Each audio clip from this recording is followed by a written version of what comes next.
So you want a cinematic camera, but you don't want to spend a bunch of money on it. I'm not here to waste any time. The Blackmagic Pocket Cinema Camera 6K Pro for about $2,500 can be yours. But if you want to save even more money, do what I did and buy it off Facebook Marketplace because it's way cheaper that way. Alright, so the video's over. If that's all you wanted to know, then you can leave right now. If that's all you wanted to know, then I guess I'll see you in the next video or something. But for those that want to stay, let's split this video into 7 sections. Now, what is the Blackmagic Pocket Cinema Camera 6K Pro? From what everyone has been saying, Blackmagic has been giving us quality, professional, cinematic cameras for very affordable prices. The Pocket Cinema line has 3 options. You got the 4K, the 6K G2, and the 6K Pro. To be quite honest with you, I don't really know much about cameras and I don't know much about the 2 other models, but I have the 6K Pro, so that's what we're going to talk about. Alright, boom, the 6K Pro. It comes with a super 35mm sensor, a dual native ISO of 400 and 3200, a dynamic range with 13 stops, the ability to shoot 6K in 60 frames per second, shoots in B-RAW, and what really separates this from the other 2 models that I know at least is that this one comes with built-in ND filters. Now what does all this mean? I have no fucking clue. A super 35mm sensor isn't as cool as a full frame, but it still gets the job done. Remember, we're on a budget here. If you want to spend over $3,000 to get a full frame camera, be my guest, but that's not me. The image quality on this camera is ridiculous. You still get that cinematic Hollywood feel without having to buy cameras like this. And for the dual native ISO spec, I have no idea what that means. All I know is that you can either shoot 400 or 3200 depending on the lighting, and you can either go up or down from those 2 numbers, and the image quality will be less grainy or more grainy depending on what you want. I don't know, some shit like that. Okay, so if I say anything wrong in this video, let's pretend like I never even said it. Anyways, back to what I was saying. 6K at 60 FPS is cool as fuck. For me, I shoot at 4K at 24 frames per second. 24 frames because I want that cinematic buttery look, and 4K because I don't have enough storage to shoot in 6K.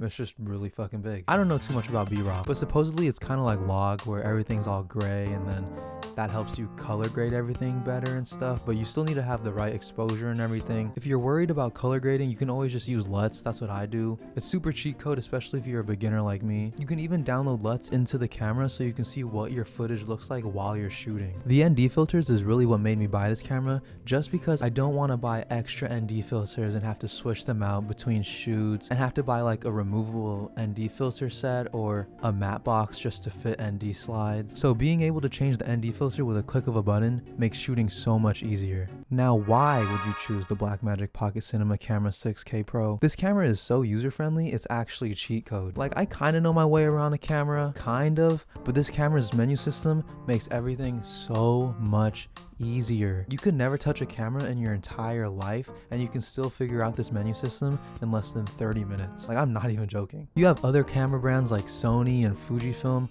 cameras that I've both had, by the way. Aside from that, you get all the features that I listed about 30 seconds ago for an affordable price. Affordable can mean a lot of things. Truth be told, I had to sell my car just to buy this camera. So if you're like 20, 21, maybe late teens, early teens, you probably won't be able to afford this camera. Unless you got like daddy's money or something, you know what I mean? You made it this far into the video, so it's only right that I show you my setup. It looks like this. Thinking about it now, I'm gonna have to figure out how I can show you what my setup looks like because this is my main camera. I'm probably gonna have to use my phone or something. This is fuck. My go-to lens for when I'm recording videos in my room like this is the Tokina 11 to 16mm f2.8 lens. So I went all out on the gear because I want to overcompensate for the lack of cinematic skills that I have. So for starters, we got the small rig cage. On top of that, we got the small rig top handle. Then you got the small rig monitor mount. Then you got the port keys monitor, just a regular HDMI attached to that. At the bottom of the cage, you got the small rig mount that connects like those stick things to your camera. The sticks there are supposed to hold stuff like my V-mount battery over here. And then you got the V-mount battery mount. Wait, is it called a V-mount battery? Yeah, I think so. You got this quick release tripod mount. I don't remember if it comes with the tripod that I have, but it's all small rig parts. Then I got a small rig side handle because the top handle wasn't enough. And then I got the rest of the wires that are plugged into here. I also have a 1TB SSD from Samsung.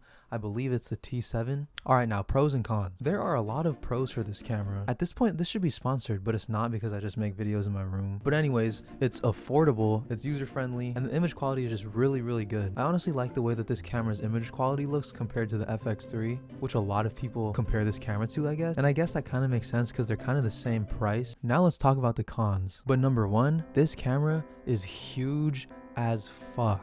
Not only is it bulky, but it's super heavy, especially if you rig it out the same way I do. And number two, this camera comes with an EF mount. So you'd think that you'd be able to find a bunch of Canon EF lenses that fit on your Canon EF mount. And obviously you do, but every single lens that I've tried buying, manufacturers just didn't have them for EF mount. And lastly, I don't know if this counts as a con, but the low light capability of this camera isn't as good as other cameras like the FX30 or the FX3. I don't know if it's because I'm not setting the ISO right. I don't know if it's because I'm not good at using the camera, but honestly, I like the noise. It gives your eyes a little fuzz to look at, you know what I mean? Like if something looks too good, it looks unrealistic, and you don't want things to look unrealistic. You want things to look relatable, not perfect. I'm about to show you some footage that I got with this camera. Warning, I do not do this camera any justice. There are so many other people on YouTube who are able to capture better images. So if you want to see that, just go on YouTube and search up Blackmagic Pocket Cinema Camera 6K Pro short film. Alright, so this is the footage that I got for this band called Mind's Eye. They played at Bottom of the Hill. I don't know if you guys know what that is, but yeah. Look at the color. It looks pretty fucking cool, huh? And the grain. And the color here was so sick. I don't know. It's just a cool camera. Just go buy it or something. Follow me on Instagram if you want to see the full video too. I post a bunch of shit on there, so yeah. And in conclusion, should you buy this camera? Whether you're an amateur filmmaker or just someone who wants to make videos in their room like me, this is honestly the best camera that money can buy, in my opinion, with this type of budget. So yeah, thanks for watching, I guess. I'll see you in the next video, hopefully.